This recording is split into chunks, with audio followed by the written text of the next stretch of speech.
Во насока на подобрување на процесот на спроведувањето на јавните набавки, општините и јавните претпријатија треба да изработат и применуваат интерен акт за спроведување на јавните набавки, во кој што ќе се утврди начинот на постапување во сите фази од процесот на јавните набавки, како и начинот на постапување во случаи на пријавување корупција во јавните набавки. Имањето интерна политика за јавни набавки е обврска која произлегува од системот за интегритет, чие воведување го иницираше Државната комисија за спречување на корупцијата.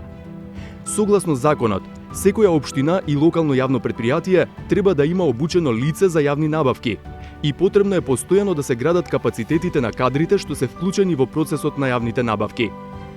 Потребно е општините да го подобрат процесот на планирање на јавните набавки. Понатаму во тендерските документации и техничките спецификации што се користат не треба да ја ограничуваат конкуренцијата, туку да настојуваат да ја поттикнат за да добијат поголем број понуди. Општините треба доследно да ги применуваат и обврските од Законот за јавните набавки за објавување на известувањето за склучен договор и за известувањето за реализиран договор. На веб страниците треба да се објавуваат сите релевантни информации за јавните набавки. За јавните претпријатија кои се уште немаат изготвено веб страници, обврската за објавување на релевантните информации треба да ја имаат општините како нивни основачи.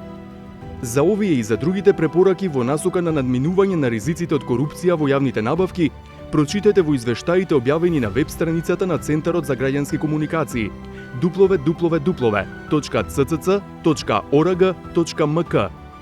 Мрежа од 9 невладини организации, предводена од Центарот за граѓански комуникации, направи проценка на ризиците од корупција во јавните набавки во 8 општини од земјава: Битола, Кичево, Куманово, Неготино, Струмица, Тетово, Чаир и Штип. Кои се клучните проблеми и како тие да се надминат? Прочитете во извештаите кои се изработени во рамките на проектот Заштита од корупција, што се спроведува со финансиска поддршка на Амбасадата на Кралството Холандија во Скопје.